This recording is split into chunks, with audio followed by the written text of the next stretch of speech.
మండలి వెంకట కృష్ణారావు చరిత్ర మరువని మహనీయుడు. సేవాభావం నిండిన నాయకత్వం ఆయనది. విలువలతో కూడిన రాజకీయం చేశారు. రాజకీయాల్లో, స్వాతంత్ర ఉద్యమంలో కూడా ఆయన తెలుగు భాషాభిమానాన్ని వీడలేదు. హైదరాబాద్, కౌలాలంపూర్లలో ప్రపంచ తెలుగు మహాసభలు నిర్వహించి భాష మీద అభిమానాన్ని చాటుకున్నారు.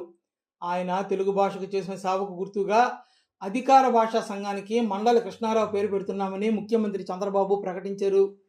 విజయవాడ తుమ్మలపల్లి కళాక్షేత్రంలో మండలి వెంకట కృష్ణారావు శత జయంత్యుత్సవాల్లో సీఎం పాల్గొని మాట్లాడారు. కని విని ఎరుగని దివిసీమ ఉప్పిన సమయంలో ఆయన చేసిన సేవ మరువలేనిది. అప్పట్లో 12,000 మంది చనిపోగా 1,00,000 మంది నిరాశ్రయులయ్యారు. ఎమ్మెల్యేగా రేయింబవళ్ళు ఆయన చూపిన చొరవ చరిత్రలో నిలిచిపోయింది. కృష్ణారావు ఇచ్చిన పిలుపుతో ఎంతోమంది ప్రముఖులతో పాటు ఎన్నో విదేశీ స్వచ్ఛంద సంస్థల వారి తరలి వచ్చి సేవా కార్యక్రమాల్లో పాల్గొన్నారు. వారితో కలిసి బాధితులకు ఆపన్నహస్తం అందించారు. శవదహనాలు చేశారు. ఎన్టీఆర్ సైతం కథలు వచ్చి బాధితుల కోసం జోలిపెట్టి విరాళాలు సేకరించి కృష్ణారావుకు అందించారు. దివిసీమకు మళ్లీ పాత రూపు తేవడానికి కృష్ణారావు అవిశ్రాంతంగా కృషి చేశారు. ఆయన స్ఫూర్తితోనే సూపర్ సైక్లోన్, హుద్హుద్ తుఫానుల్లో అతలాకుతలమైన ప్రాంతాలను పునరుద్ధరించగలిగామని సీఎం చంద్రబాబు పేర్కొన్నారు.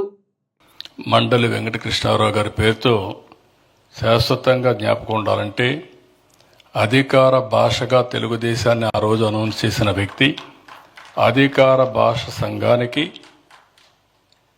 మండలి వెంకట కృష్ణారావు గారి పేరు పెట్టి మండలి వెంకట కృష్ణారావు అధికార భాషా సంఘాన్ని ఎస్టాబ్లిష్ చేస్తాం. అది ఆయనకి ఎప్పుడు ప్రజలందరికీ గుర్తుంటుంది. ఎవరు పెట్టారు, ఈ భాష కోసం ఎవరు పనిచేశారు అవన్నీ గుర్తుంటుంది.